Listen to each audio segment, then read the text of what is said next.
வணக்கம். வணக்கம் வணக்கம். வாக்குப்பதிவு நேற்று பரபரப்பா விறுவிறுப்பா நடந்து முடிஞ்சிருச்சு. இந்த நிலையில இன்னைக்கு தாவேகா தலைவர் விஜய் கடிதம் எழுதியிருக்கிறாரு. அந்த கடிதத்தை பத்தி நம்ம விரிவா பாத்துடலாமா? கண்டிப்பா. அது முக்கியமான ஒரு மடல் தான் அது. அந்த எக்ஸ்பதிவுல நிறைய விஷயங்கள் அவர் சொல்லி இருக்கிறாரு. அது ஒவ்வொன்றையுமே ஒரு பாயிண்டா நம்ம அனலைஸ் பண்ணோம்னா நல்லா இருக்கும்னு நினைக்கிறேன். முதல்ல அவர் என்னை வழக்கமான வடிவத்துல என் நெஞ்சில் குடியிருக்கும் அனைவருக்கும் வணக்கம் அப்படிங்கிறத சொல்லி ஆரம்பிச்சிருக்கிறாரு. அதில் அரசியல் என்பது ஏதோ அசகாய சூழல்களுக்கானது மட்டுமே, அதீத அனுபவசாலிகளுக்கானது மட்டுமே, பதவிகளை அனுபவிப்பவர்களுக்கானது மட்டுமே. இப்படி அரசியலை ஒரு குறிப்பிட்ட எல்லைக்குள் மட்டுப்படுத்தியும் கட்டுப்படுத்தியும் வைத்தவர்களின் மாயாஜால கணக்குகள் சாதாரண வெகுஜன மக்களால் உடைத்து நொறுக்கப்பட்டுள்ளன அப்படிங்கறத முதல்ல. ஆமா, இது ரொம்ப நல்ல பாயிண்ட். அதுல 3 முதல்ல சொல்லி சுட்டி காட்டுறாரு யாருக்கு அப்படின்ட்டு. அரசியல் என்பது அசகாய சூரர்கள், அதாவது அசகாய சூரர்கள்னா இந்த சாணக்கியர்கள், பலம் பொருந்தியவர்கள் அப்படின்னு அர்த்தம். சூரர்களுக்கு, சூரப்புலி அப்படின்றோம்ல, அந்த மாதிரி ஆட்களுக்கு, அதீத அனுபவசாலிகளுக்கு, எக்ஸ்பீரியன்ஸ் இருக்கிறவங்களாலதான் இந்த அரசியல்ல உள்ள அதனுடைய நுவான்சஸ் எல்லாமே தெரியும் அப்படின்னு சொல்றாங்க இல்லையா, அது அந்த ஆட்கள். அப்புறம் பதவிகளை அனுபவிப்பவர்கள் மாதிரி ஆட்களுக்கு மட்டும்தான் அரசியல் அப்படின்ட்டு ஒரு எல்லைக்குள்ள மட்டுப்படுத்தியும் கட்டுப்படுத்தியும் வைத்திருந்தாங்க அப்படின்றாரு. அது நல்ல சொல்லாட்சி. அதாவது இத மட்டுப்படுத்தி வச்சிருக்கிறாங்க, அப்புறம் இதை கண்ட்ரோல் பண்ணியும் வச்சிருக்கிறாங்க. அந்த அந்த நல்ல நல்ல சொல்லாட்சி இருக்கு. அடுத்தது இந்த மாயாஜால கணக்குகள் அப்படின்றாரு. இது எல்லாமே எவ்வளவு மாயாஜாலம் மாதிரி போலியானது, ஃபேக் ஆனது. இத ஈஸியா உடைச்சு விட்டுற முடியும். ஒரு பலூன் ஊதி பெருக்குனது மாதிரி இருக்கு பாத்தீங்களா, அந்த மாதிரி இது ஏதோ பெரிய விஷயம். இந்த மாதிரி ஆட்களுக்கு அந்த 3 வகை மனிதர்களை லிஸ்ட் பண்ண இல்லையா, அந்த மாதிரி ஆட்களுக்கு உள்ளது அப்படின்ற அந்த கணக்குகளை பூரா வெகுஜன மக்கள், சாதாரண வெகுஜன மக்கள் உடைச்சு நொறுக்கி இருக்கிறாங்கன்றாரு. இது ஒவ்வொரு தேர்தலையுமே, இந்த தேர்தல் மட்டும் இல்ல, வழக்கமாக ஒவ்வொரு தேர்தலையுமே இந்த மாதிரி சாதாரண வெகுஜன மக்கள், இந்த அசகாய சூரர்களும் அதீத அனுபவசாலிகளும் பதவிகளை அனுபவிப்பவர்களும் கோலோச்சி கொண்டிருக்கக்கூடிய அந்த அரசியல் களம், 5 ஆண்டு அரசியல் தேர்தல்னு வந்த உடனே அவங்க எல்லாரையுமே அடிச்சு நொறுக்கக்கூடியதாகத்தான் இந்த சாதாரண மக்கள் அடிச்சு நொறுக்கிறது, உடைத்து நொறுக்கிறது. அந்த உடைத்து நொறுக்கக்கூடியதாகத்தான் ஒவ்வொரு அரசியலுமே ஒவ்வொரு தேர்தல் களமுமே இருந்திருக்கு. அதுல இந்த தேர்தல் களமும் அந்த வரிசையில வருது அப்படின்ற அந்த வரலாற்று பூர்வமா இதை நம்ம பதிவு பண்ணணும். விஜய் இது ஏதோ இந்த தேர்தல்ல மட்டும்தான் நடந்திருக்குது அப்படின்றது மாதிரி சொல்றாரு. அப்படி இல்லை, ஒவ்வொரு தேர்தல்லையுமே இந்த மாதிரி நடந்திருக்கு. சில தேர்தல்கள்ல பாத்தீங்கன்னா அது ரொம்ப ரொம்ப பெருசா தெரியும், சில தேர்தல்கள்ல அமைதியா கமுக்கமா நடந்திருக்கும். ஆனா ஒவ்வொரு தேர்தல்லையுமே இந்த புரட்சி நடந்துகிட்டே தான் இருக்கும். சாதாரண வெகுஜன மக்கள், அந்த சாதாரண வெகுஜன மக்கள் அவங்க எஜமானர்கள். நான் ஓட்டு போடுறேன்டா உனக்கு, என்ன நம்பி நீ வர்ற, என் காலில் நீ விழுகிற, என்னை கையெடுத்து நீ கும்பிடுற, அந்த இது இருக்கு பாத்தீங்களா, அப்படியே ரோல் ரிவர்சல் ஆயிருது. 5 வருஷமா வீட்டு பக்கத்துக்குள்ளே போக முடியாது, கேட்டுக்குள்ள விட மாட்டான். நம்ம போய் கையெடுத்து அத்தனை தடவை கும்பிடணும், காலில் விழுந்தாலுமே கூட நமக்கு கேட்டது நடக்காது. அந்த ரோல் அப்படியே டோட்டலா தேர்தல் களத்துல ரிவர்ஸ் ஆகும். அது ஒவ்வொரு தேர்தலையுமே நடக்கக்கூடியது. இந்த தேர்தல்ல விஜயினுடைய பார்வையில இது ரொம்ப முக்கியமா, ரொம்ப வெளிப்படையாக பட்டிருக்கு அப்படின்னு சொல்றாரு. அது அது உண்மையிலே என்ன நடந்தது இந்த தேர்தல் அப்படின்றது அடுத்த பாயிண்ட்களை நம்ம பேசும்போது பார்க்கலாம். ஆனா இந்த பாயிண்ட் என்னன்னா, அரசியலை கண்டுகொள்ளவே மாட்டார்கள் என்று இதுவரை அனுமானிக்கப்பட்ட இளைஞர்களும் பெண்களும் அரசியல் பேச தொடங்கிய அதிசயமும் அவசியமும் நிகழ தொடங்கிவிட்டது. இது எப்போது இருந்து தொடங்கியதென நடுநிலை மனம் கொண்டோர் அனைவரும் உணர்வர் அப்படிங்கிற சொல்லியிருக்காரு. அவர் அவரோட குறிப்பிட்டு சொல்றாரு, அவர் வருகைக்கு பின் நடந்திருக்குது அப்படிங்கிறத குறிப்பிட்டு சொல்லியிருக்கிறாரு. 2 பாயிண்ட் சொல்றாரு. ஒண்ணு வந்து அரசியலை கண்டுகொள்ளவே மாட்டார்கள் என்று இதுவரை அனுமானிக்கப்பட்ட இளைஞர்களும் பெண்களும். அதுல ஒரு அவரை பொறுத்த மட்டும் அவரு இந்த வரலாற, தமிழக அரசியல் வரலாற அவருடைய பார்வையில எப்படி புரிஞ்சுக்கிட்டாரு அப்படின்றத அடிப்படையாக வச்சு அந்த ஸ்டேட்மெண்ட்டை சொல்லி இருக்கிறாரு. இளைஞர்களும் பெண்களும் அரசியல் பேச தொடங்கிய அதிசயமும் அவசியமும் நிகழ தொடங்கிவிட்டது அப்படின்றது முதல் ஃபர்ஸ்ட் பாயிண்ட். இதுல வரலாற்று ரீதியாக பார்க்கும்போது கொஞ்சம் அவரு சரியான முழுமையான புரிதல் இல்லாம சொல்றாருன்னு நான் நினைக்கிறேன். ஏன்னா அவரே சொல்லியிருக்கிறாங்க தேர்தலில், இதுக்கு முன்னாடி அந்த கேம்பெயின்ல நீங்க பார்த்திருப்பீங்க, வரலாறு திரும்புகிறது, 1967 புரட்சி இங்க திரும்ப நடக்க போகுது, 77 புரட்சி திரும்ப நடக்க போகுதுன்றாங்க. அப்ப 67ல என்னப்பா நடந்துச்சு அப்படின்னா, உடனே அங்கு இளைஞர்களுடைய புரட்சி நடந்துச்சு அப்படின்றாங்க. அந்த கல்லூரி மாணவர்கள், இளைஞர்கள் எல்லாரும் சேர்ந்து இந்தி எதிர்ப்பு போராட்டத்துல அந்த பண்ணையார் கட்சியாக இருந்த காங்கிரஸை எதிர்த்து போராட்டம், மிக பெரும் போராட்டம். அது வந்து அந்த காலத்து இன்னைக்கு ஒப்பிட சொல்லணும்னா அந்த சூழ்நிலையில அது ஒரு ஜென்சி புரட்சி மாதிரி, இளைஞர்களுடைய புரட்சி அது நடந்துச்சு. அந்த புரட்சி தான் இப்ப திரும்பவும் 26ல நடக்க போகுது அப்படின்னு அவங்க சொன்னாங்க, சொல்லிக்கிட்டே இருந்தாங்க இல்லையா. அப்போ 67லயே இளைஞர்கள் அரசியல்ல, தீவிர அரசியல்ல ஈடுபட்டு இருக்கிறாங்கன்னு தானே அர்த்தம். அப்ப இந்த ஸ்டேட்மெண்ட் எப்படி இவர் இங்க சொல்ல முடியும்? அரசியலை கண்டுகொள்ளவே மாட்டார்கள் என்று இதுவரை அனுமானிக்கப்பட்ட இளைஞர்கள், அது எப்படி சொல்ல முடியும்? அப்படி இல்லை. ஏன்னா அரசியல்ல அந்த 67 ஒண்ணு இருக்கு. அப்புறம் 2016-17 காலகட்டத்துல இந்த ஜல்லிக்கட்டு போராட்டம்னு ஒண்ணு நடந்துச்சு தெரியுமா? அதெல்லாம் யாரு இருந்தா அந்த போராட்டத்துல? எங்களை மாதிரி ஆட்கள் பூமர்ஸா போய் உட்கார்ந்து இருந்தாங்க. அதெல்லாம் முன்னால நின்று நடத்தினது. அது அரசியலா இல்லையா? இந்த ஜல்லிக்கட்டு போராட்டம்ன்றது அரசியலா இல்லையா? அது அரசியல் தானே. இப்ப இந்த ஜல்லிக்கட்டு போராட்டம் அது ஒரு அரசியல் நிகழ்வு தானே. அப்படி ஒரு அரசியல் நிகழ்வா அதை நம்ம எடுத்துக்கிட்டோம் அப்படின்னா, அதுல முழுக்க 95 விழுக்காடு லீடர்ஷிப் எடுத்ததும் சரி, அதுல அந்த கூட்டத்தை நடத்தினதும் சரி, அந்த கூட்டத்துல பங்கேற்பாளர்களாக இருந்ததும் சரி, அவங்கதான் மெயினா. அப்புறம் பொதுமக்கள் எல்லாருமே அவங்களுக்கு வெளியில இருந்து ஆதரவு கொடுத்தாங்க. அவங்களே அப்படித்தான் சொன்னாங்க, நீங்க வெளியில இருந்து எங்களுக்கு ஆதரவு கொடுங்க, எங்க போராட்டத்துல நீங்க கலந்துக்கங்க, எங்களை சப்போர்ட் பண்ணுங்க, ஆனா இந்த போராட்டத்தை நாங்க தான் நடத்துவோம் அப்படின்னு சொல்லிட்டு அந்த போராட்டத்தை அவங்க நடத்தினாங்க. ரொம்ப வெற்றிகரமா அது நடத்தினாங்க அப்படின்றதான எல்லாருடைய கருத்தும். விஜயனுடைய கருத்துமே அதாத்தானே இருக்க முடியும். அப்ப நம்ம கண்ணு முன்னாடியே 2 மிகப்பெரிய உதாரணங்கள் இருக்கு. அது விஜய் கட்சியில இருந்து அவரே அல்லது அவர் கூட இருந்தவங்களே பிரச்சாரத்துல, பேச்சுக்கள்ல, மேடைகள்ல சுட்டி காட்டிய புரட்சிகள் இதெல்லாமே. அதாவது ஜென்சி இளைஞர்கள் புரட்சி, மாணவர்களுடைய புரட்சி. அப்ப அரசியலை கண்டுகொள்ளவே மாட்டார்கள் என்று இதுவரை அனுமானிக்கப்பட்ட இளைஞர்கள் அப்படின்றது ஒரு வரலாற்று பிழை. அப்படி இருந்ததில்லை. அதாவது இடைப்பட்ட காலத்துல கொஞ்சம் அமைதியா இருந்திருக்காங்க. இப்போ இந்த ஜல்லிக்கட்டு போராட்டம் அப்படின்றத எடுத்துக்கிட்டோம்னா, அதுக்கு அப்புறமா கொஞ்ச நாட்கள் வந்து அவங்க அரசியல்ல பெருசா ஆர்வம் காட்டல. இந்த தேர்தல் அரசியல்லையுமே அவங்களுக்கு பெரிய அளவுல ஈடுபாடு இல்லாம இருந்திருக்கு. அதை நம்ம பார்த்தோம். ஆனா எல்லா கட்சிகளையுமே இளைஞர்கள் ஓட்டு போட்டுக்கிட்டு தானே இருந்தாங்க. எல்லா தேர்தலையுமே ஓட்டு போட்டுட்டு தானே இருந்தாங்க. விஜய் கட்சி ஆரம்பிச்சதுனால எல்லா இளைஞர்களும் வந்துட்டாங்க அப்படின்றது இல்ல. இருந்தாங்க, அரசியல்ல இருந்தாங்க.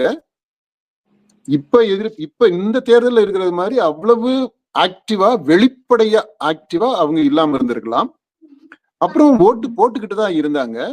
ஆனா இவ்வளவு ஆர்வத்தோட, இப்ப நடந்தது மாதிரி அவ்வளவு ஆர்வத்தோட, அவ்வளவு பெருவாரியாக ஓட்டு போடாம இருந்திருக்கலாம். அதனால நம்ம வரலாறை பற்றி சொல்லும் போது அதை சரியாக சொல்லணும்.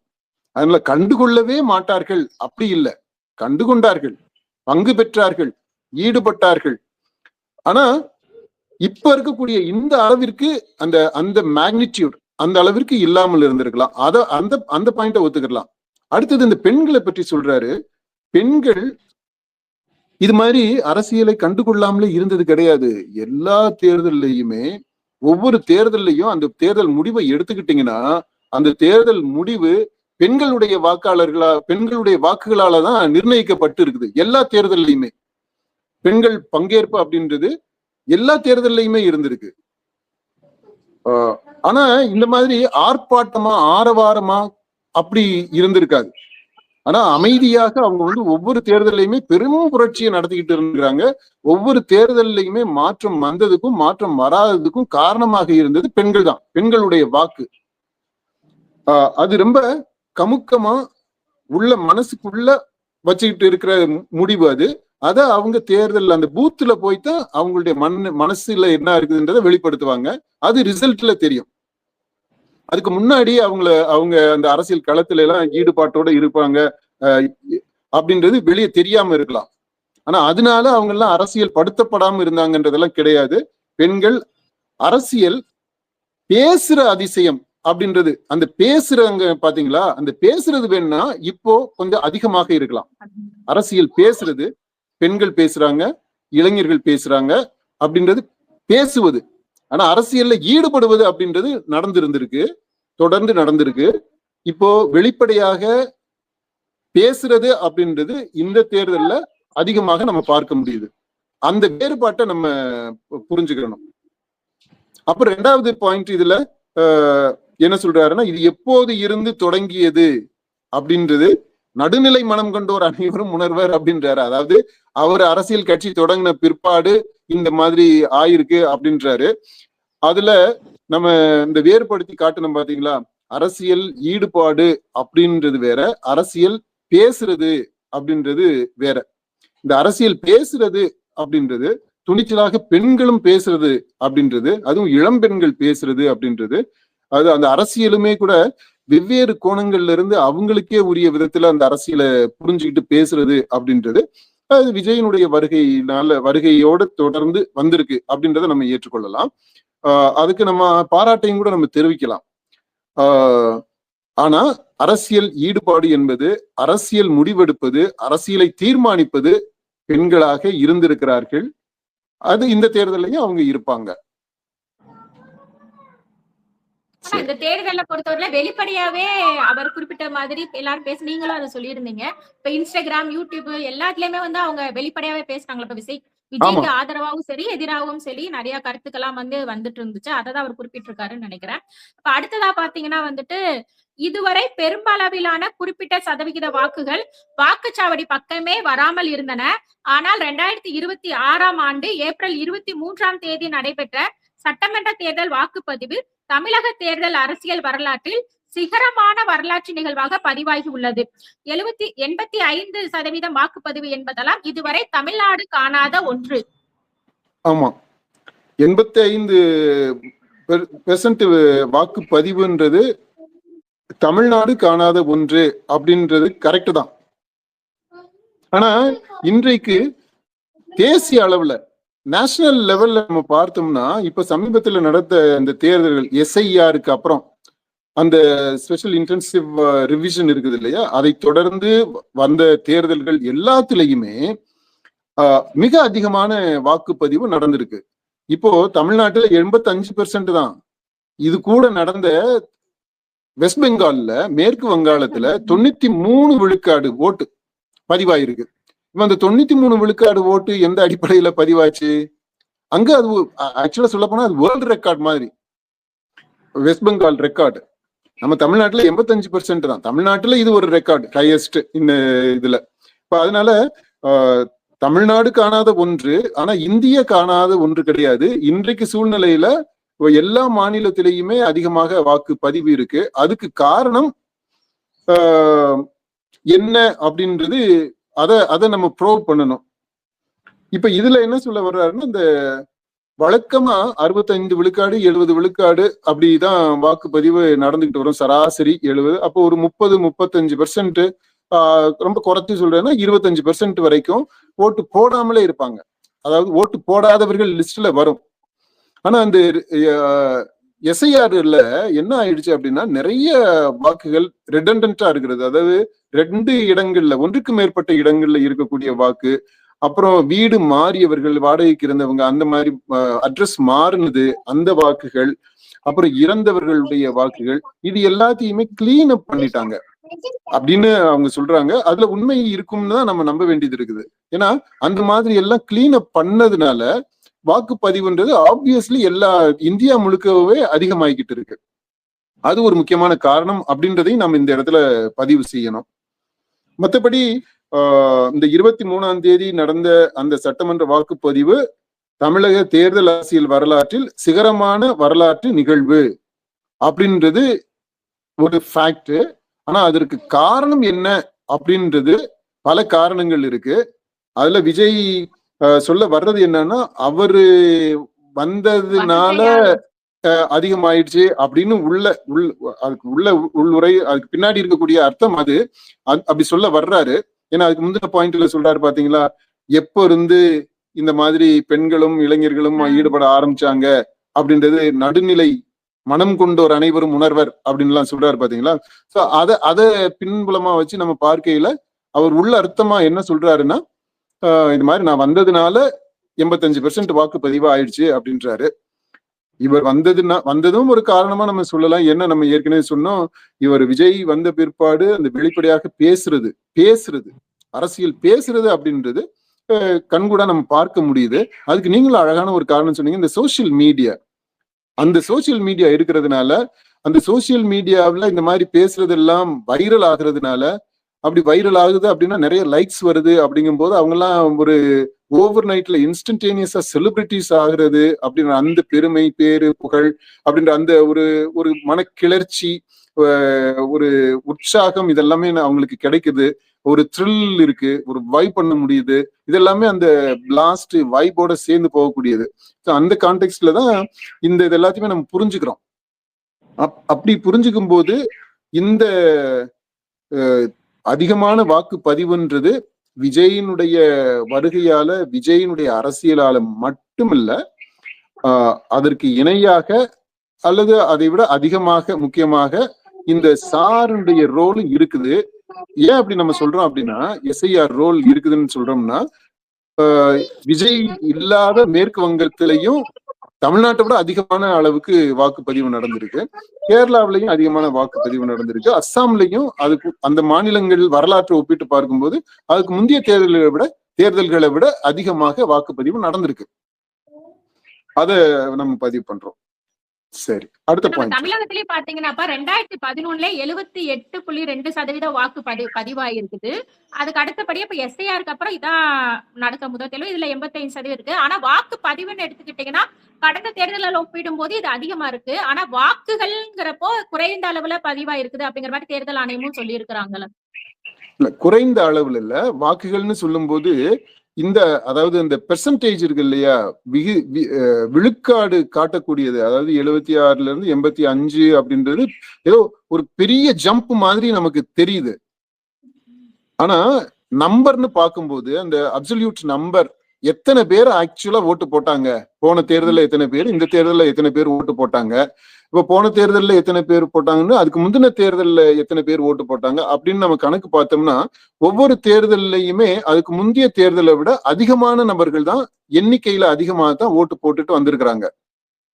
அப்ப அந்த ட்ரெண்டை நம்ம பார்க்கும்போது 2021 போட்ட எத்தனை பேர் ஓட்டு போட்டாங்களோ அதை விட எண்ணிக்கையில அதிகமான பேரு இந்த 26 தேர்தலில் ஓட்டு போடுவாங்க அப்படின்றது இயல்பானது. அதுதான் அப்படித்தான் நடந்துகிட்டு வருது. அந்த ட்ரெண்ட் அப்படித்தான் இருக்கு ஒவ்வொரு தேர்தலையுமே. அடுத்த தேர்தலில் எண்ணிக்கை குறைஞ்சிருக்கு அப்படின்னு நீங்க எந்த தேர்தலையுமே சொல்ல முடியாது. அது அதிகமாகத்தான் இருக்கு. ஏன்னா புது வாக்காளர்கள் வர்றாங்க, இறப்பு விகிதம் கம்மியாக இருக்கு அப்படின்னு சொல்லும் போது அந்த எண்ணிக்கை அதிகமாகத்தான் செய்யும். இந்த தேர்தலில் என்ன ஆயிருக்குது அப்படின்னா, அந்த எண்ணிக்கை கொஞ்சம் அதிகமா இருக்கு. நார்மலா பார்க்கக்கூடிய அந்த எண்ணிக்கை இருக்குது இல்லையா, எத்தனை லட்சம் வேறுபாடு அப்படின்றது இந்த தேர்தல் 21க்கும் 26க்கும் பார்க்கும்போது அது இன்னும் கொஞ்சம் அதிகமான எண்ணிக்கை நம்பரா தெரியுது. அந்த அதிகமான நம்பர் அப்படின்றத நம்ம எப்படி புரிஞ்சுக்கலாம் அப்படின்னா, ஒரு பக்கம் இந்த எஸ்ஐஆர், இன்னொரு பக்கம் விஜயினுடைய ரோலும் இருக்குதுன்றதை நம்ம மறுக்கணும்ன்ற அவசியம் கிடையாது. ஏன்னா அவருக்குரிய கிரெடிட் நம்ம கொடுக்கணும். விஜயினுடைய வருகை ஒரு எந்தூசியாசத்தை கிளப்பி விட்டுருக்கு. அரசியல்ல பேச, அதாவது அரசியல்ல ஈடுபடுறதுன்றது தொடர்ந்து நடந்துகிட்டே தான் இருக்கு. அத இந்த சோசியல் மீடியா வழியாக பேசுவது, பிரபலப்படுத்துறது அப்படின்றது that is because of the social media. அந்த காரணத்தையும் நம்ம எடுத்துக்கணும். விஜய் மட்டும் கிடையாது, இன்னைக்கு காலகட்டம் அப்படி இருக்கு. டெக்னாலஜி அப்படி இருக்கு, மீடியா டெக்னாலஜி அப்படி இருக்கு. இப்போ இந்த டெக்னாலஜி 10 வருஷத்துக்கு முன்னாடி இருந்துருந்துச்சுனாக்கா அப்போ நிலைமை வேறையா தான் இருந்திருக்கும். இப்போ இதனுடைய அந்த இது சமூக ஊடகங்களினுடைய பெருக்கம், அதனுடைய வீச்சு, அதனுடைய தாக்கம், அதனால் வரக்கூடிய உளவியல் ரீதியான அந்த கிராட்டிபிகேஷன், மனசுக்கு கிடைக்கக்கூடிய அந்த நிறைவு இருக்குது பாருங்க, அந்த சந்தோஷம், பிளஷர், இது எல்லாமே கூட்டு காரணிகள். விஜயோட சம்பந்தப்படுத்தி இந்த காரணிகள் எல்லாரும் ஒண்ணு சேர்ந்து வரும்போதுதான் அதை நம்ம சரியா புரிஞ்சுக்கிறோம்னு அர்த்தம். விஜய்க்கு மட்டும் அப்படி கிடையாது, விஜயை விட்டுட்டு அப்படின்னு கிடையாது. சரி, அடுத்ததா அவர் குறிப்பிட்டிருக்கிறது வாக்குச்சாவடிகள் எங்கும் கோவில்களில் காணப்படும் கூட்டம் போல குடும்பமாக குழந்தை குட்டிகளுடன் வந்து வாக்களித்ததை கண்டு வியக்காதோர் எவரும் இருக்கவே வாய்ப்பில்லை. அது மட்டுமா, வெளி மாநிலங்களில் இந்த பாயிண்ட் எடுத்துக்கிடுவோம். இந்த பாயிண்ட் இது ஒரு சூப்பரான பாயிண்ட். அதாவது ஒவ்வொரு இந்த தேர்தலை ஒரு கார்னிவல், ஒரு செலிப்ரேஷன், ஒரு கொண்டாட்டம், ஒரு சமய கொண்டாட்டம் மாதிரி, ஒரு திருவிழா மாதிரி, கோவில் திருவிழா அப்படின்றது மாதிரி சொல்லியிருக்கிறாரு. இது உண்மைதான். அது இந்த தேர்தலுக்கு மட்டும் இல்ல. திரும்பவும் நான் சொல்றேன், நானு பல தேர்தல்களை தொடர்ந்து பார்த்துருக்கேன். என்னுடைய அனுபவத்துல ஒவ்வொரு தேர்தலுமே ஒரு பெரிய கொண்டாட்டம் தான். அதுக்கு இந்த தேர்தல் கொண்டாட்டத்திற்கு ரொம்ப மிகச்சிறப்பான உதாரணம் என்ன தெரியுமா? இந்த இடைத்தேர்தல் நடக்கிற களம்.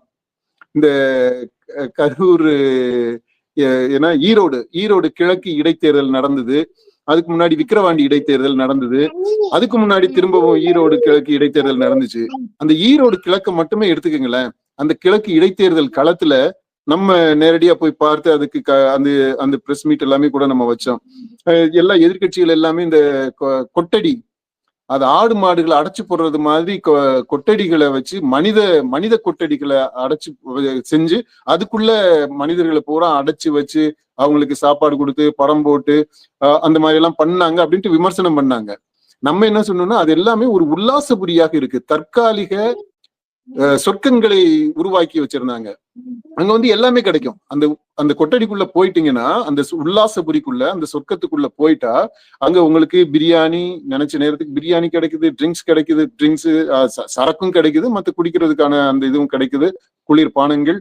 அப்புறம் சினிமா வேற, அங்க பெரிய ஸ்கிரீன் வச்சு சினிமா ஓடிக்கிட்டு இருக்கும்.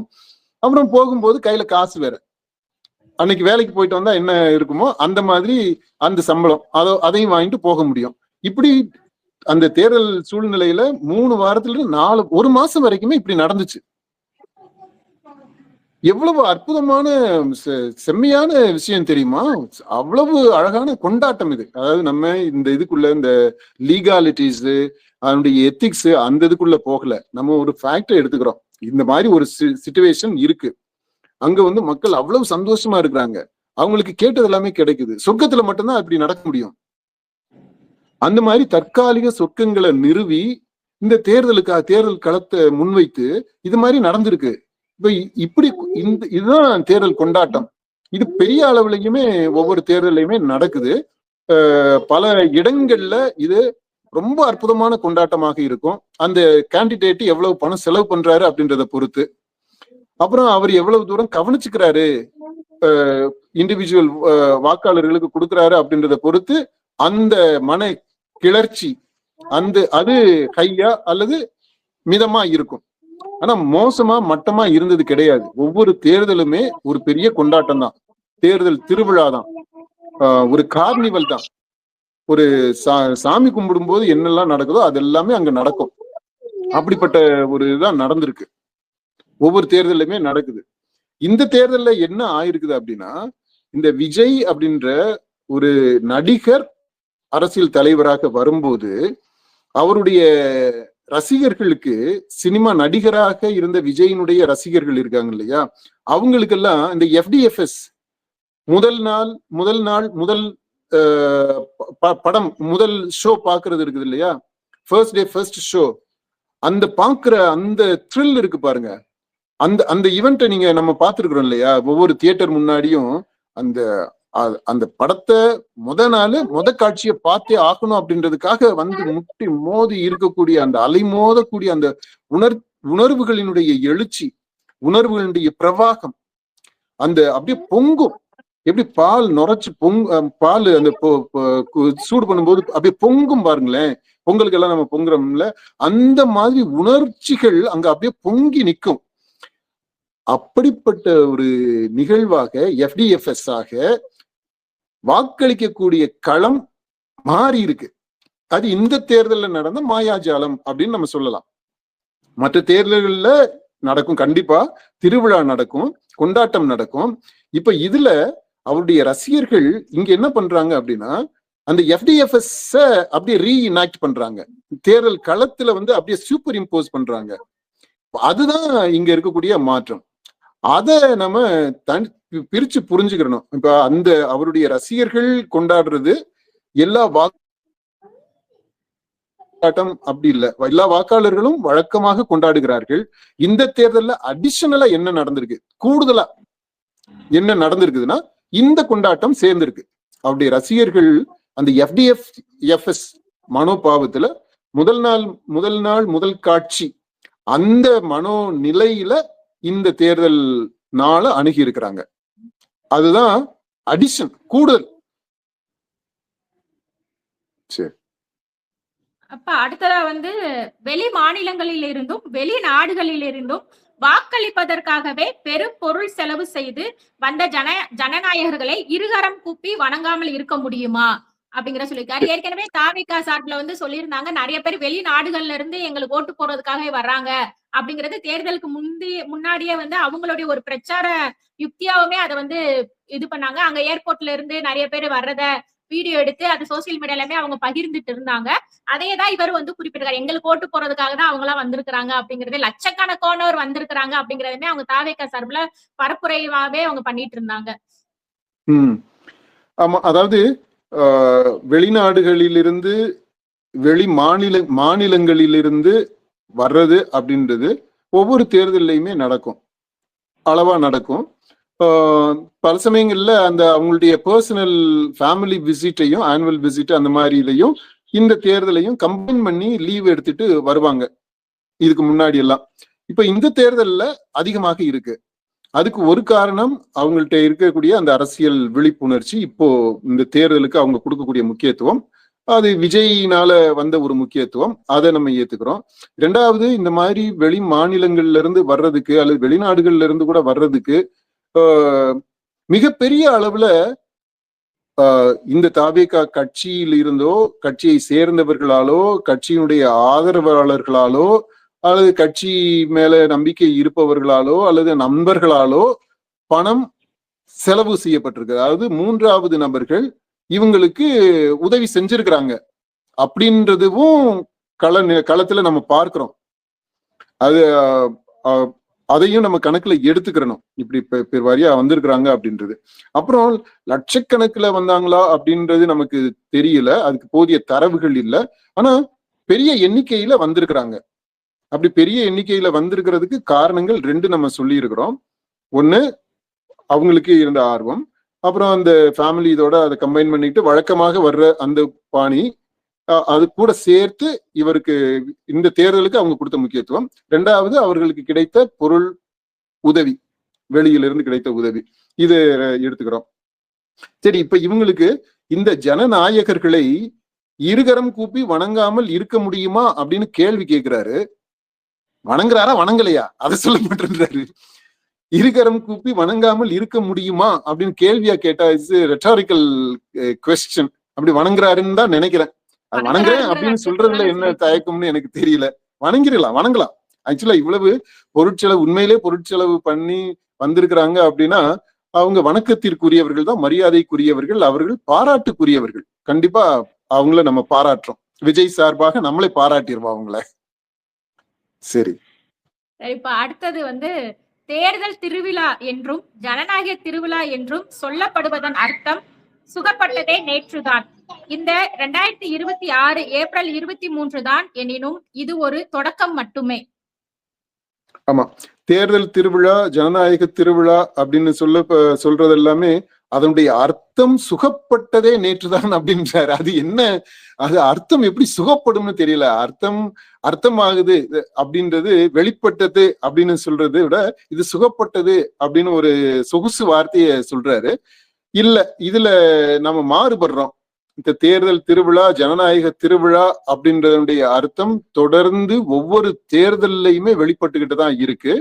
ஒவ்வொரு தேர்தல்லையுமே பெண்களுடைய பங்கேற்பை நம்ம சொல்லி இருக்கிறோம். இந்த தேர்தல் மட்டும் இல்ல, எல்லா தேர்தல்கள்லையுமே பெண்களுடைய பங்கேற்பு என்பது, பங்களிப்பு என்பது, பங்களிப்புன்றதை விட பெண்களுடைய முடிவு என்பது, அவர்கள் யாருக்கு வாக்களிச்சாங்க அப்படின்றது, அது ஒவ்வொரு தேர்தலையுமே தீர்க்கமான முடிவாக அமைஞ்சிருக்குது.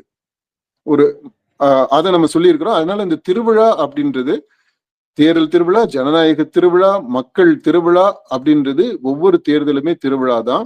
ஒவ்வொரு இடைத்தேர்தலும் மிக மிக சிறப்பான திருவிழாக்களா இருந்திருக்கின்றதை நம்ம சொல்லி இருக்கிறோம். அதனால நேற்று தான், அதாவது இந்த ஏப்ரல் 23 அன்றுதான் இந்த இது நடந்திருக்குது அப்படின்னா, விஜய் மற்ற தேர்தல்கள்ல களத்துல இல்லாம இருந்ததுனால ஒருவேளை அது தெரிஞ்சிருக்காதுன்னு அப்படின்னு சொல்லலாமோன்னு கூட எனக்கு தோணுது. ஏன்னா இப்பதானே முதல் தடவை அவரு தேர்தல் களத்துக்குள்ள, அரசியலுக்குள்ள இறங்கி இருக்கிறாரு. அரசியலுக்குள்ள இறங்கி அரசியல் தலைவரா இந்த தேர்தலை பாக்குறாரு. இதுக்கு முன்னாடி ஒரு வாக்காளரா அவர் ஓட்டு போட போயிருக்கிறாரு. அதை நம்ம பார்த்திருக்கிறோம். அது ஒரு பொறுப்புள்ள ஒரு குடிமகனா அவருடைய கடமையை செஞ்சிருக்கிறாரு. அதெல்லாம் நம்ம பாராட்டணும். சைக்கிள்ல போய் போட்டிருக்கிறாரு. ஒரு தேர்தல் எல்லாம் பாத்தீங்கன்னா கையில ஏதோ ஒரு உடல்நிலை அவ்வளவு சரியில்லாத சூழ்நிலையிலையும் கூட ஷூட்டிங்ல இருந்து அப்படி நேரா வந்தாருன்னு நினைக்கிறேன். அப்படியெல்லாம் வந்து கூட ஓட்டு போட்டிருக்கிறாரு. அதெல்லாம் நம்ம பாராட்டுறோம். ஆனா அப்போ எல்லாமே அந்த திருவிழாவுல பங்கெடுத்துக்க கூடிய அளவுக்கு அவருக்கு அவகாசம் இல்லாம போயிடுச்சு. இந்த மாதிரி தேர்தல் நடக்கிறது, எங்கெங்க எப்படி நடக்குது அப்படின்ற அந்த தகவல் அவருக்கு கிடைக்காம போயிடுச்சு. இப்போ ஒரு தலைவரா, ஒரு கட்சி தலைவரா அதெல்லாம் பார்க்கும்போது அவருக்கு ஏதோ ஃபர்ஸ்ட் டைம் எக்ஸ்பீரியன்ஸ் தானே அவருக்குமே இது, ஒரு கட்சி தலைவரா. அதனால ஹி இஸ் ஆல்சோ த்ரில்டு. ஈக்குவலா அவருடைய ரசிகர்கள், முதல் வாக்காளர்கள் எப்படி த்ரில் ஆகி இருக்கிறாங்களோ அதே மாதிரி அந்த த்ரில்ல இதுல இந்த ஓவராலாவே நீங்க பார்த்தீங்கன்னா இந்த பதிவுல அந்த எக்ஸைட்மெண்ட் புதுசா அப்படி பார்க்கும்போது அதை வெளிப்படுத்துறாரு.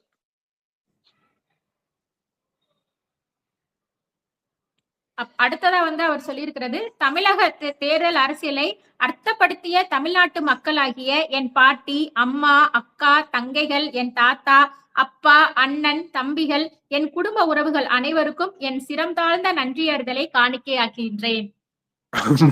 அழகா சொல்லியிருக்கிறாரு. இப்ப என்னன்னா, எனக்கு ஐ திங்க் விஜய் ஒரு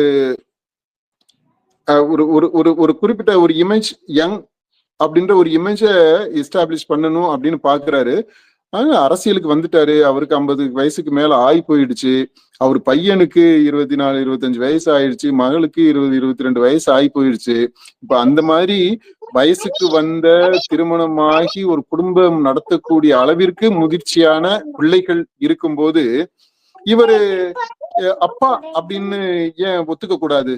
இதுல பாருங்க, அந்த உறவுகள்ல பாட்டி, அம்மா, அக்கா, தங்கை, தாத்தா, அப்பா, அண்ணன், தம்பி எல்லாம் சொல்றாரு. என் மகன் ஏன் சொல்லக்கூடாது? பேரம்பேத்தின்னு கூட விட்டுருங்கப்பா. என்னுடைய மகன், என்னுடைய மகன்கள், என்னுடைய மகள்கள் அப்படின்றதையும் சொல்லணுமா இல்லையா?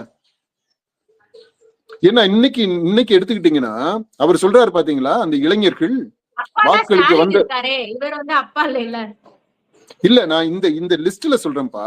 இந்த லிஸ்ட் போடுறதுல என்னுடைய மகன்கள், என்னுடைய மகள்கள், என் குடும்ப உறவுகள் அனைவருக்கும் அப்படின்றதுல அதையும் சேர்த்திருக்கலான்ற. ஏன்னா அவரு எப்படி அரசியலுக்கு வந்துட்டாரு, நான் சொல்ல வர்றது அதான். அதாவது அப்போ அவரு அதாவது எனக்கு வயசு ஆகுது, நான் பெரியவனா இருக்கிறேன் அப்படின்றத ஏற்றுக்கிட்டு அந்த நேச்சுரல் ப்ராசஸ் இருக்குல்ல, இயல்பா அப்படி வந்துட்டாருன்னா இன்னும் நல்லா இருக்கும். மக்கள் ஏத்துக்குவாங்க, மக்கள் இன்னும் அதை ரசிப்பாங்க, அதுக்கு மதிப்பும் கொடுப்பாங்க.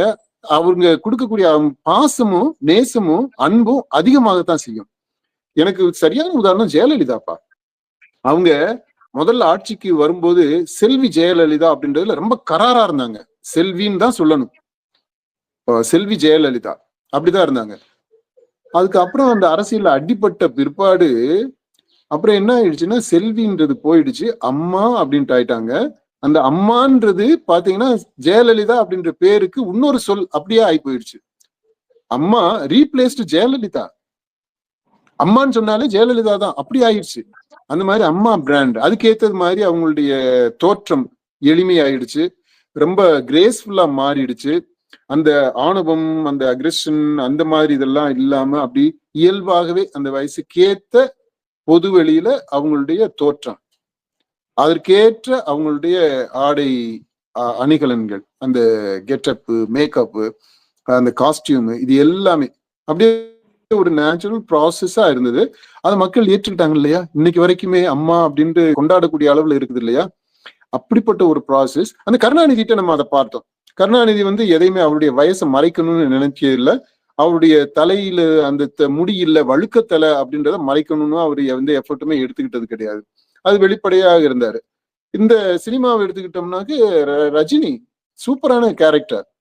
அவர் மேல நமக்கு பல விதங்கள்ல விமர்சனங்கள் இருக்கலாம். ஆனா இந்த இயல்பாக நடக்கிறது இருக்கு பாத்தீங்களா? ஆமா, எனக்கு வயசாயிருச்சு, என் தலை சொட்டையா இருக்கு, நான் கருப்பா இருக்கேன், அப்படிதான் இருக்கேன், அதனால என்ன, சோ வாட், இதுதான் ரஜினி. அப்படி இன்னும் கேள்வி எல்லாம் கேட்டீங்கன்னா, ஆமா நான் டிரைவரா இருக்கையில அந்த பழக்கம் எல்லாம் இருந்துச்சு, இந்த பழக்கம் எல்லாம் இருந்துச்சு. அது எதையுமே அவர் மறைக்கிறதே கிடையாது. இத நான் ரொம்ப ஒழுக்க சீலன், இல்ல இல்ல இல்ல இல்ல, எனக்கு வீக்னஸஸ் எல்லாம் இருந்துச்சு, இப்பயும் கூட சில வீக்னஸஸ் எல்லாம் கூட இருக்குது அப்படின்றத ஏத்துக்கிறாரு. அதே மாதிரி இந்த உடலை பொறுத்த மட்டும் இல்ல, அவரை பாடி ஷேமிங்கே நீங்க பண்ண முடியாது அப்படியால. இப்போ விஜயவோ, இப்ப ஸ்டாலினவோ சில இடங்கள் எல்லாம் சொல்றாங்க பாத்தீங்களா, அந்த டோப்பா வச்சிருக்கிறாங்க, விக்கு வச்சிருக்கிறாங்க, ஹேர் பிளான்ட் பண்ணி வச்சிருக்காங்க, அப்படியெல்லாம் பரவாயில்ல நம்ம சமூக வலைத்தளங்கள்ல பாக்குறோம் இல்லையா? அந்த மாதிரியான விமர்சனங்கள்ல இந்த இப்படி வெளிப்படையாக வெள்ளந்தியா ஓப்பனாக இருக்கக்கூடிய டிரான்ஸ்பேரண்டா இருக்கிறவங்கள்ட்ட நீங்க எப்படி வைக்க முடியும்? இல்ல, அந்த மாதிரியான ஒரு நிலைக்கு விஜய் வரணும்னு நான் நினைக்கிறேன். அது என்னுடைய எதிர்பார்ப்பு. மக்கள் அதுக்கு உரிய மரியாதையையும் அதற்குரிய அன்பையும் பேரன்பையும் செலுத்துவாங்க அப்படின்றது என்னுடைய கருத்து. அது அடுத்தது அவர் குறிப்பாக அப்படின்னு சொல்லியிருக்கிறாரு, நம் குடும்பத்தினரை வழிநடத்திய என் குட்டி நண்பா நண்பிஸ்க்கு என்னுடைய உங்கள் விஜய் மாமாவின் ஸ்பெஷல் வணக்கமும் நன்றியும் அப்படின்னு சொல்லியிருக்கிறாரு. அவரு தேர்தலுக்கு பிரச்சாரம் முடியறதுக்கு முன்னாடியே அவங்களுக்கு ஒரு வேண்டுகோளும் வச்சிருந்தாரு, அதே மாதிரி இப்ப நன்றியும் சொல்லியிருக்கிறாரு. ஆமா, அது நம்முடைய ஆய்வுல, கள ஆய்வுல கணிப்பா கொடுத்திருந்தோம் இல்லையா? அதுல முக்கியமான பாயிண்ட் இதை நம்ம சொல்லி இருந்தோம். ஆக்சுவலா நம்முடைய ஃபைண்டிங்கே என்னன்னா, நம்முடைய அந்த கள ஆய்வுல வந்ததுலயே ரொம்ப முக்கியமான ஃபைண்டிங், குறிப்பிடத்தக்க ஃபைண்டிங் என்ன அப்படின்னா, இந்த யங் பேரண்ட்ஸ் அவங்களுடைய ஊசலாட்டம். அதாவது செல்லக்குட்டி சொல்றபடி ஓட்டு போடுவதா, அவங்க சொந்த புத்தி சொல்றபடி ஓட்டு போடுவதா அப்படின்ற அந்த ஊசலாட்டம். 23ஆம் தேதி அவங்க பட்டனை அமுக்குறது வரைக்குமே பல பேர்கிட்ட இருந்துச்சு. அந்த உள்ள பூத்துக்குள்ள போய் வாக்குப்பதிவு எந்திரத்துல விரல வைக்கிறது வரைக்குமே அந்த ஊசலாட்டம் இருந்தது பல பேர்கிட்ட. நம்ம சொல்லிடுவோம் 30 விழுக்காடு வரைக்குமே அந்த ஊசலாட்டத்துல இருக்கிறாங்க. அந்த யங் பேரண்ட்ஸ் அந்த சிண்ட்ரம், அந்த பினாமினன் அதை நம்ம பார்த்தோம். அது ரொம்ப வியப்பாக இருந்தது. இந்த தேர்தலில் அப்படி ஒரு நிலை அப்படின்றத நம்ம சுட்டி காட்டணும். விஜய் ஏறத்தால அந்த லாங்குவேஜ்ல தான் அந்த கடைசி பரப்புரையிலையும் பேசியிருந்தாரு. இப்போ அவங்களுக்கு, அந்த பிள்ளைங்களுக்கு நன்றி சொல்றாரு. இல்ல என்ன அப்படின்னா, இந்த குழந்தைகளை பயன்படுத்துறது, அரசியலுக்கு ஒரு கருவியாக பயன்படுத்துவது, எந்த விவரமும் தெரியாத பிள்ளைங்களை வச்சு இமோஷனலா பிளாக்மெயில் பண்றது அப்படின்றது, ஹைஜாக் பண்றது அப்படின்றது சரியான அணுகுமுறையா அப்படின்ற ஒரு கேள்வி வருது. அந்த கேள்வியை நம்ம வேற ஒரு ஃபோரத்துல இதை பத்தி பேசித்தான் ஆகணும். அதாவது குழந்தைங்களை பிரச்சாரத்துக்கு கூட்டு போகக்கூடாது அப்படின்ட்டு தேர்தல் ஆணையம் விதிமுறை இருக்கு இல்லையா? பிரச்சாரத்துக்கு இந்த தேர்வா கூட்டிட்டு போகும்போது குழந்தைகளை ஈடுபடுத்தக்கூடாதுன்ட்டு. ஆனா வீட்டுக்குள்ள குழந்தைகளை நீங்க எப்படி இந்த மாதிரி ஈடுபடுத்த முடியும்? பெற்றோர்கள், இதுவும் பிரச்சாரம் தானே, பிரச்சாரத்தினுடைய இன்னொரு வடிவம். அது சாதாரண பிரச்சாரத்தை விட இது ரொம்ப உக்கிரமான பிரச்சாரம். அதாவது ரொம்ப இமோஷனலான பிளாக்மெயில். இது பெற்றோர்களை சின்ன பிள்ளைங்க பிளாக்மெயில் பண்றதுக்கு கத்துக் கொடுக்கறது மாதிரி இருக்கு. அது பண்ணுங்க அப்படின்றத என்கரேஜ் பண்றது மாதிரி இருக்கு. இது சரியா? தேர்தல் அணுகுமுறையா இதை நம்ம பயன்படுத்தலாமா? அல்லது இதை பயன்படுத்துறது அப்படின்னா இதை இன்னும் எப்படி, என்ன மாதிரி இதை ஒரு ஒரு ஒரு வரைமுறைக்குள்ள கொண்டு வந்து அதை முறைப்படுத்திக்கிற முடியும் அப்படின்னு நம்ம எக்ஸ்ப்ளோர் பண்ணலாம். இது தப்பா ரைட்டு அப்படின்றதுக்குள்ள இப்ப நம்ம போகல. ஆனா இது விவாதத்திற்குரிய ஒரு பொருள் அப்படின்றத நம்ம இங்க பதிவு செய்ய விரும்புறோம். அதுலயும் பாருங்க, விஜய் மாமாவின் ஸ்பெஷல் வணக்கமா, விஜய் தாத்தாவாக மாட்டாரு. ஆக்சுவலா விஜய் வந்து தாத்தாவாகணும், அப்பாவாகணும். அது வந்து அவர் அதாவது அரசியல்ல அவர் தொடர்ந்து வரணும் அப்படின்னா அல்லது பேசாம தளபதி அப்படின்னு இருந்துடணும். உறவு சொல்றாரு அப்படின்னா அந்த உறவுன்றது அவருடைய வயதிற்கும் அவருடைய தோற்றத்திற்கும் இடைவெளி இல்லாத ஒரு உறவாக இருக்கணும். சரி, இறுதியா அவர் குறிப்பிட்டிருக்கிறது, நான் நன்றி செலுத்த வேண்டியது நம் வாக்குச்சாவடி முகவர்களுக்கும் நம் கழக தோழர்களுக்கும் அனைத்து நிலை நிர்வாகிகளுக்கும் தான். இவர்களுக்கெல்லாம் என்ன அரசியல் தெரியும், எப்படி தாக்கு பிடிப்பார்கள் என்று ஏளனம் பேசியோருக்கு செயல் மூலம் பதிலடி தந்த தோழர்களே, உங்களுக்கு என் மனம் நிறைந்த வாழ்த்துக்களும் நன்றியும். கழக தோழர்களுக்கு உறுதுணையாக இருந்த குடும்பத்தினருக்கும் நன்றி. இந்த பாயிண்ட் இருக்கு இல்லையா, இது ரொம்ப சரியான பாயிண்ட்பா. நம்ம பார்த்தது நான் ஓட்டு போட்ட வாக்குச்சாவடியில பார்த்தேன். அதுக்கப்புறம் நம்முடைய மக்கள் ஆய்வுல இது கூட இருக்கக்கூடிய நம்முடைய தோழர்கள் அவங்க வாக்கு செலுத்திய அந்த வாக்குச்சாவடிகள்ல பார்த்துட்டு அவங்களுடைய அனுபவமாக பகிர்ந்து கொண்டது. இது எல்லாமே இந்த விஜய் சொல்றது இது 100க்கு 100 உண்மை. அதாவது வாக்குச்சாவடி முகவர்கள், குறிப்பா அவங்க கழக தோழர்கள், அனைத்து நிலை நிர்வாகிகள், அவங்க எல்லாமே பல இடங்கள்ல வேலை செஞ்சாங்க. ஆனா அந்த வாக்குச்சாவடி முகவர்கள் இருக்காங்க இல்லையா, அவங்க நான் வாக்கு செலுத்தின அந்த ஏரியால பார்த்தேன். கொஞ்சம் வயசுதான் அந்த தாவிகா இது. மற்ற ஆட்கள் எல்லாம் உட்கார்ந்து இருக்கிறாங்க. அவங்களுக்கு இணையா இந்த தம்பியும் உட்கார்ந்து இருக்கிறாரு. இவர் கையிலையும் மற்றவங்க கிட்ட இருக்கிறது மாதிரி அந்த வாக்காளர் லிஸ்ட் இருக்குது. அதை டேர்ன் பண்ணி அதுல ஒவ்வொருத்தர் பேரும் வாக்குப்பதிவு வர்றவங்க அவங்கள சொன்ன உடனே அதை தேடி பார்த்து அதை டிக் பண்ணி வச்சுக்கிறது, மார்க் பண்ணிக்கிறது. அது எல்லாம் அது பார்க்கும்போது அந்த பையன்கிட்ட அப்படி ஒரு எக்ஸைட்மெண்ட் இருக்கு. அதாவது புதுசா ஃபர்ஸ்ட் டைம் ஒரு வேலையை செய்யும் போது ஒரு த்ரில் இருக்கும் தெரியுமா, அந்த ஒரு பரபரப்பு இருக்கும், நல்லா செய்யணும் அப்படின்ற அந்த இது இருக்கும். அப்புறம் ஒரு கர்வம் இருக்கும், கெத்தா உட்கார்ந்து அந்த செய்யறதுன்றது. இந்த உணர்வுகள்லாம் நான் கரெக்டா பண்ணிட்டு இருந்தேன். அப்படி இதே மாதிரிதான் எல்லா இடத்துல இருந்துமே ஃபீட்பேக் நமக்கு வந்திருக்கு. அதாவது நம்ம மக்கள் ஆய்வினுடைய தோழர்கள் அவங்க எல்லாருமே நேரடியாக பார்த்தது. அந்த விதத்துல இந்த வாக்குச்சாவடி முகவர்கள் அவங்க எல்லாம் முகவர்களே இவங்களுக்கு தாவிகாவுக்கு அது ஒரு பெரிய கலையாக்கும், அதெல்லாம் பெரிய ரிஸ்க் ஆக்கும், அதெல்லாம் இந்த ஒரு கட்சிக்கு தான் இருக்கு, இல்ல 1.5 கட்சிக்கு தான் இருக்கு, மத்த கட்சிகளுக்கெல்லாம் இல்ல, அப்படி இப்படின்னாங்க இல்லையா. அது எனக்கு ஆரம்பத்துல இருந்தே தெரியும். இந்த வாக்குச்சாவடி முகவர் அப்படின்றதே கூட தேவையில்லை. அதாவது அதுக்கு அப்படின்னு பெரிய அளவுல அதுக்கெல்லாம் ஒரு பெரிய பயிற்சி கொடுத்து இது பண்ணி அப்படி செய்யக்கூடிய தேவையில்லை. என்ன ஒரு எளிமையான வேலை தான். அதுக்கு ஒரு கமிட்மெண்ட் இருக்கணும், ஒரு பேஷன் இருக்கணும், அது ஆர்வம் இருக்கணும், கொஞ்சம் புத்திசாலித்தனம் இருக்கணும், அவ்வளவுதான். அது அப்படி என்ன தாவிக கட்சியில இருக்கிறவங்க எல்லாருமேவா ஒரே மாதிரி இவங்க சொல்றது மாதிரி இருந்துருவாங்க? அதுல ஒரு 10 பேருக்கு கூட புத்தி இல்லாம போயிடும். ஆனா அது ப்ரூவ் பண்ணிட்டாங்களே. இவர் சொன்னது மாதிரி செயல் மூலம் பதிலடி தந்த தோழர்கள், அந்த செயல் மூலம் கண்டிப்பாக தாவிகவினர் முக்கியமா இந்த பூத்துல இருந்தவங்க பதிலடி கொடுத்திருக்கிறாங்க. கடைசியா அவரு நம்பிக்கையோடு இருப்போம், நல்லதே நடக்கும், வெற்றி நிச்சயம் அப்படிங்கறத சொல்லி தன்னுடைய கடிதத்தை முடிச்சிருக்கிறாரு. ஆமா, நம்பிக்கையோடு இருப்போம் அப்படின்னு அவரு தாவிகா தொண்டர்கள் கட்சிக்காரர்கள் இருக்கிறது மட்டும் இல்ல, எல்லாருமே நம்பிக்கையோடு இருப்போம், நல்லதே நடக்கும் அப்படின்ற நம்பிக்கையோட நம்ம எல்லாருமே இருப்போம். இந்த வெற்றி நிச்சயம் அப்படின்றது தாவிகாவிற்கு அப்படின்னு அவர் சொல்றாரு.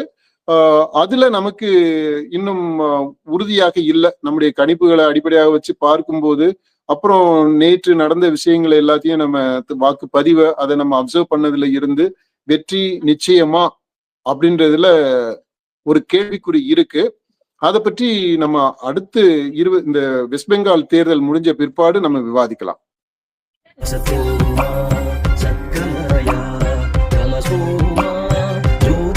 Gamaya